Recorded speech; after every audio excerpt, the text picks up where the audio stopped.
ជាដំបូងសូមជម្រាបសួរលោកគ្រូអ្នកគ្រូនិងសួស្តីបងប្អូនសិស្សនិស្សិតទាំងអស់គ្នាខ្ញុំបាទឈ្មោះនូនសំណាងនៅធ្វើពិសោធន៍បង្ហាញមួយក្រោមប្រធានបទច្បាប់វាសាមគ្គ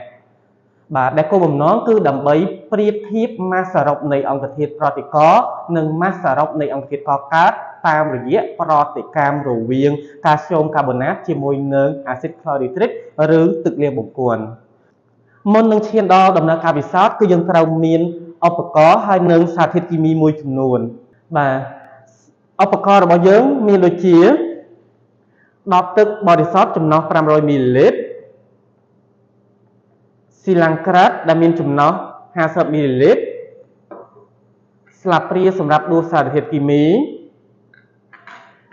បំពង់សាក2ប៉ែតបន្តក់ក្រដាសច្រោះចិញ្ចៀនអេឡិចត្រូនិកកៅស៊ូកងនិងថង់ប្លាស្ទិកបាទរីឯសារធាតុគីមីរបស់យើងគឺមានម្សៅកាល់ស្យូមកាបូណាតប្រសិនបើយើងគ្មានម្សៅកាល់ស្យូមកាបូណាតទេយើងអាចប្រើសំបកលាសជំនួសក៏បានដែរមួយទៀតគឺទឹកលាងបង្គាន់ឬក៏យើងអាចប្រើអាស៊ីតក្លរ៉េរីត្រិកបាទឥឡូវនេះយើងឈានចូលដំណើរការពិសោធន៍ជំហានដំបូងគឺយើងត្រូវថ្លឹងក្រាមកាល់ស្យូមកាបូណាតចំនួន1ក្រាម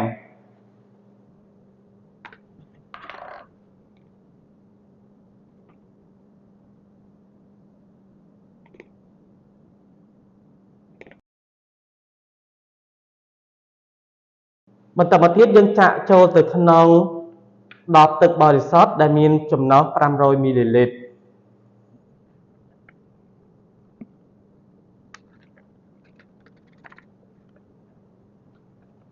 បន្តមកទៀតយើងត្រូវវិលទឹកលាងបង្គាន់ចំណុះ5មីលីលីត្រចូលទៅក្នុងស៊ីឡាំងក្រាត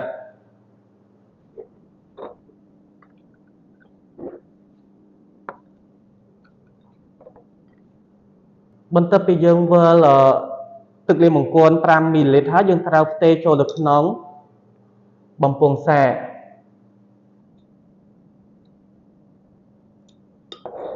បន្ទាប់ពីយើងផ្ទេរទឹកលាងបង្គាន់ចូលទៅក្នុងបំពង់សាកហើយគឺយើងត្រូវសោកបំពង់សាកចូលទៅក្នុងដបទឹកបរិសុទ្ធដែលមានកាល់ស្យូមកាបូណាតដោយប្រុងប្រយ័ត្នកុំឲ្យទឹកលាងបង្គាន់កំពប់ចូលទៅក្នុងដបទឹកបរិសុទ្ធយើងសោកដាក់ដោយប្រុងប្រយ័ត្នហើយយើងគ្របគម្របដបទឹកសុទ្ធឲ្យជិតបន្តមកទៀតគឺយើងត្រូវយកថង់ប្លាស្ទិកគ្របពីលើហើយរឹតកៅស៊ូឲ្យជិត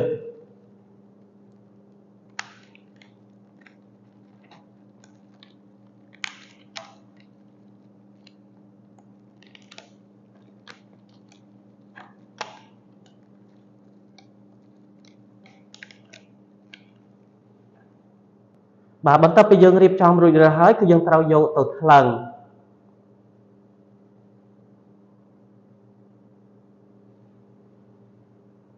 បាទ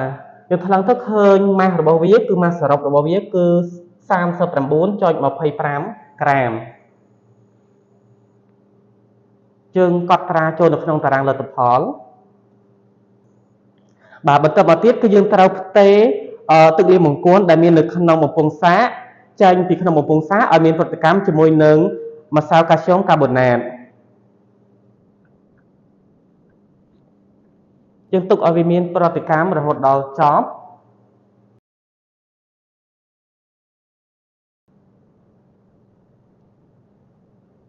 បាទបន្ទាប់ពីយើងទុកឲ្យវាប្រតិកម្មចប់ហើយគឺយើងត្រូវថ្លឹងម៉ាសរបស់វាម្ដងទៀតបាទក្រោយពេលប្រតិកម្មយើងឃើញថាម៉ាសសរុបរបស់វាគឺ